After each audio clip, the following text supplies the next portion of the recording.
Good morning. Amazon. What's today? Good morning, Jamie. Today is Monday, November 6th. There you go. If you'd like, All right. I can tell you the time and reminders for the day when you You know dismiss what your I'd morning like? alarm. You know what I'd Would you like? like to enable this routine? Amazon. Flash briefing. Jamie, here's the latest from your flash briefing. That's better. In NPR News.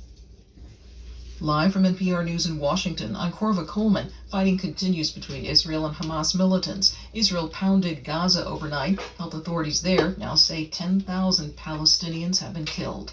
Secretary of State Antony Blinken wrapped up a trip to the Mideast with a stop in Turkey today. NPR's Peter Kenyon says he's still seeking a pause in the fighting for aid to get into Gaza. On the humanitarian pause, Blinken said, quote, "All of this is a work in progress," adding that we don't obviously agree on everything. The White House hopes for a pause to allow humanitarian aid to reach Gaza and possibly for progress toward the release of hundreds of hostages held by Hamas. Execution. On another issue, Blinken sounded relatively optimistic on seeing Ankara approve Sweden's bid to join the NATO military alliance. He spoke of expecting progress on the accession. President Recep Tayyip Erdogan recently submitted a ratification bill to Turkey's parliament. The bill must clear the Foreign Affairs Committee and be approved by parliament and signed by Erdogan.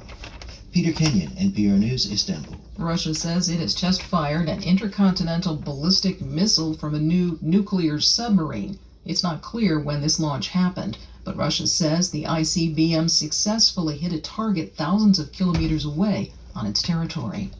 Today is the final day of voting in Virginia's legislative election. In other words, Josh keep it on Khalil and see from what happens. VPM News in Richmond reports the outcome could determine the future of the state's abortion protections. Democrats held on to Virginia's state senate during elections in 2021. That's when Governor Glenn Youngkin won in an upset. That control has kept Virginia the only state in the South to not impose new abortion restrictions since the Supreme Court overturned Roe v. Wade last year. That decision energized Democrats. Some areas Youngkin carried swung 10 points to the Democrats in last year's congressional elections. Yeah, well, the Daria Democrats Christian voted could early have, in the suburban district solved it, outside of but they Richmond. didn't do She that. said she felt that energy with other They voters like to this hold year on too. to it so You they know, can use it I'm every glad that it's election, exciting people. promise It's it, not and necessarily not the make thing it that happen. motivates me personally. All 140 seats are up for grabs. For NPR News, I'm Jack Khalil in Richmond, Virginia. And that election will be held tomorrow. Good. Former President Greenhouse. Donald Trump is on the witness stand in his New York civil fraud trial. A judge has ruled that he and other defendants wrongly inflated the value of some real estate properties to get better deals from banks. Trump denies the allegations. Before he entered the courtroom this morning, Trump denounced the judge, I the don't know if there's any prosecutor, truth and the to it. Biden administration for his situation. I heard that Fox News slipped that Obama's been running the presidency, not Biden. I'm down here, and these are all political opponent attack ads by the Biden administration. There are some other charges in the New York case that have yet to be decided by the judge. On Wall Street, stocks are higher. The Dow Jones Industrials are up 41 points. This is NPR. New polls from the New York Times and Siena College show President Biden is trailing former President Donald Trump in 6 closely contested states. Biden won these states in 2020. Although the election is a year away, Connecticut Then again, Democratic that could be Senator them Richard grasping Blumenthal at. told CNN he is Getting the black worried. vote. I was concerned before these They ain't gonna polls, work. and I'm concerned now. These presidential races over the last couple of terms have been very tight. No one is going to have a runaway Trump election or here. Robert It's going Kennedy to take Jr.? a lot of hard work, I think Robert Kennedy concentration, Jr. resources, and so we have our work cut out for us. But the polling also showed Trump faces campaign peril too. They If want he is you to convicted think and it's only sentenced in Trump these or many Biden, criminal only Trump or cases, Biden. he Well, could lose we're the not buying it. presidential election. No, Robert Kennedy Police in Jr. is Cincinnati there are whether you looking want for to the believe it or not. suspect who fired into a crowd of children last Friday, killing an 11-year-old boy and wounding 5 other people. NPR's Kristen Wright has more. Someone fired 22 rounds, police say, from a car into a crowd of playing children near a school and a playground, adding to the gun violence archives tally of nearly 600 mass shootings in the U.S. so far this year. National Crime Prevention Council Executive Director Paul Del Ponte says the loss of a child in Cincinnati to gun violence could have broader impact. I think it does make people think harder. It makes the community start to examine It makes people beyond the community start to question things. I think you start to see movement. Dominic Davis's father is asking, when will this stop? Kristen Wright, NPR News. And I'm Corva Coleman, NPR News, from Washington.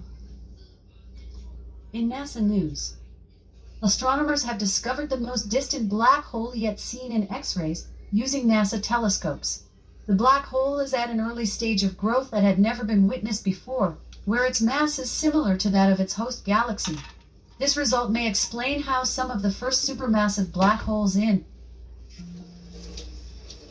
October 1, 1958, NASA, the newly established agency to lead America's civilian space program, officially began operations with T. Keith Glennon and Hugh L. Dryden as administrator and deputy administrator, respectively.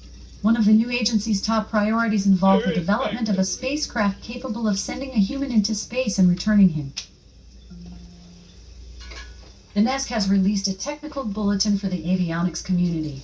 Material degradation during the fabrication of microelectronic devices has plagued the space industry for many years owing to the layering of many dissimilar metals to create these devices. Often, commonly used materials and systems are overlooked as potential sources of material degradation. This technical difficulty. media accreditation is open for the first United States commercial robotic flight to the moon's surface as part of NASA's CLPS, Commercial Lunar Payload Services, Initiative and Artemis program. Carrying NASA and commercial payloads, Astrobotic will launch its Peregrine lander on United Launch Alliance's ULA Vulcan rocket no earlier than Sunday, December 24th, from space. Where's it heading? Linked to full image Southernmost technicians at crater of NASA's the moon. Michoud Assembly Facility in New Orleans have completed a major portion of a well-confidence article for the advanced upper stage of NASA's SLS, Space Launch System, rocket. The hardware was rotated to a horizontal position and moved to another part of the facility October 24th. The weld. In weather. In Seattle, it's Well, 51 that was degrees definitely a Fahrenheit with flashy. rain. Okay, well, Today's forecast calls for more of the same, with a Yes, high of we know. 55 degrees and a Amazon. low of 49 degrees. Amazon. From that, Off.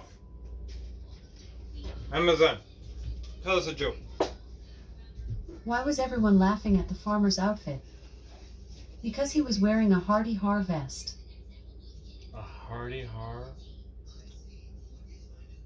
on the farmer. I could think of a few other things we might be wearing and it'd be funny. But I don't know about that one. Alright, well, peace, love, prosperity. Have a wonderful day and nice, easy work.